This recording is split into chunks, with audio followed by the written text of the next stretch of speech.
मेरे प्रिय मित्रों, नमस्कार।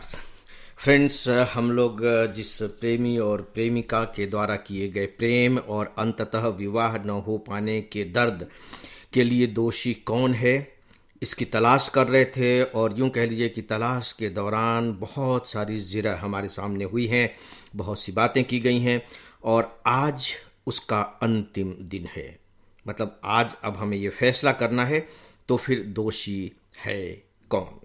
आइए अब आज भी थोड़ी सी इस पर बातें कर लेते हैं। गीता में एक बहुत ही महत्वपूर्ण वाक्य है। उसका अर्थ है अज्ञान जनित दुख। कृष्ण अर्जुन से कहते हैं कि ये जो तुम्हारा दुख है ना, जो तुम्हारी प्रॉब्लम है ना, ये अज्ञानता से उत्पन्न है। इसका मतलब है कि हमारे जो बहुत से दुख होते हैं वे वास्तव में होते नहीं हैं, लेकिन होते तो हैं। और वे सिर्फ इसलिए होते हैं क्योंकि उनके बारे में हमारे पास सही सही ज्ञान नहीं है, सही सही जानकारी नहीं है। अज्ञानता से हम ढके हुए हैं, अज्ञानता से हम भरे हुए हैं। और जैसे ही ज्ञान प्राप्त होता है, उसकी सही जानकारी मिलती है, वैसे ही वह दुख भी गायब हो जाता है। आपको ध्यान होगा कि कल मैंने प्रेम के बारे में ही बात की थी कि प्रेम को दरअसल प्रेम विवाह के रूप में जब तब्दील कर दिया जाता है, तब यह समझा जाता है कि हमारा प्रेम सफल हुआ। लेकिन दोस्तों, क्या यह बात सही है? आपने बहुत सी प्रेम कहानियां सुनी होंगी, लोक कथाओं में भी और साहित्य में भी। साहित्य में आप रोमियो और जूलियट की कहानी पढ़ते हैं। लोक कथाओं में तो इसकी भरमार है। हीर रांझा के बारे में आप जानते हैं, लैला मजनू के बारे में आप जानते हैं, सोनी महवाल के बारे में जानते हैं, और सबसे बड़ी बात तो ये कि राधा और कृष्ण के बारे में भी आप जानते हैं। ये सब प्रेम की महान कथाएं हैं। इनमें से क्या कोई भी प्रेम विवाह में परिवर्तित हो पाया था? और बहुत से ऐसे प्रेम तो रहे ही होंगे जो विवाह में परिवर्तित हुए हैं। जब प्रेम विवाह में परिवर्तित हुए हैं, ऐसे बहुत से घटनाएं हैं, सच्ची भी और कहानियां भी बन सकती हैं, तो वे अमर प्रेम कथाएं क्यों नहीं हैं? ये सोचने की बात है।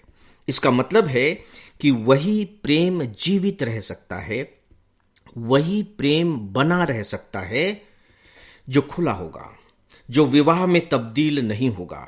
जैसे ही हम विवाह में तब्दील करते हैं, उसे हम रिश्ते का नाम दे देते हैं, और बेसिकली रिश्ते का नाम दे करके हम अपने प्रेम पर इल्जाम लगा देते हैं।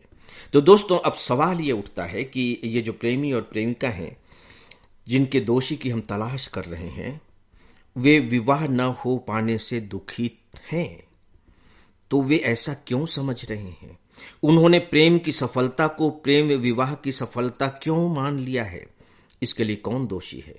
क्या साहित्य दोषी है? क्या सिनेमा दोषी है? सिनेमा भी साहित्य और कला एक ही है, समझ लीजिए। क्या समाज दोषी है? क्या माता पिता दोषी है? क्या कानून दोषी है? क्या राज्य दोषी है? किसने इन युवाओं के दिमाग में यह धारणा बनाई या इस सत्य को बैठाया कि बेटे, यदि तुमने प्रेम किया है तो उसका विवाह में परिवर्तन होना ही होना चाहिए, और यदि यह प्रेम तुम्हारा विवाह नहीं बन पाया तो यह प्रेम की असफलता होगी, और इसके दर्द को तुम्हें बर्दाश्त करना पड़ेगा, क्योंकि असफलताओं के दर्द होते हैं। जबकि सच पूछिए तो प्रेम के मामले में जो दर्द होता है, वास्तव में दर्द तो होता है।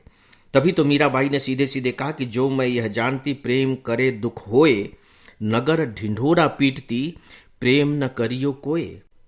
नहीं मालूम था मीराबाई को कि प्रेम करने से सच में इतना दर्द होता है, लेकिन वो ये भी जानती थी कि जो प्रेम है उसकी जो कीमत अगर कोई है, देखिए कीमत तो हर एक की चुकानी पड़ती है हमें, और प्रेम तो बहुत ही अमूल्य है, तो उसकी जो कीमत होती है वो कीमत ही दर्द है, वो कीमत ही विछोह है। हम इंतजार करेंगे तेरा कयामत तक, ये गीत सुनिएगा। हम इंतजार करेंगे तेरा कयामत तक, प्रलय होने तक हम इंतजार करेंगे, और खुदा करे कि कयामत हो और तू आए।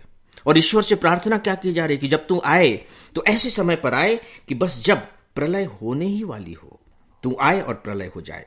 इसका मतलब है कि हम दोनों की कभी मुलाकात ही न हो, तभी हमारा ये प्रेम जीवित रहेगा, अदरवाइज जीवित नहीं रहेगा।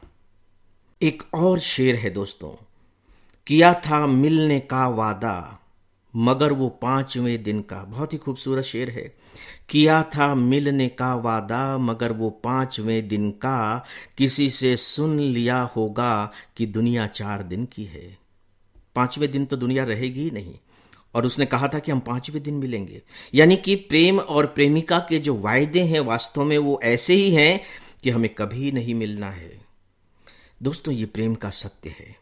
अब इस सत्य को कैसे पुनर्स्थापित किया जाए, किया भी जाए या नहीं किया जाए, मुझे नहीं मालूम।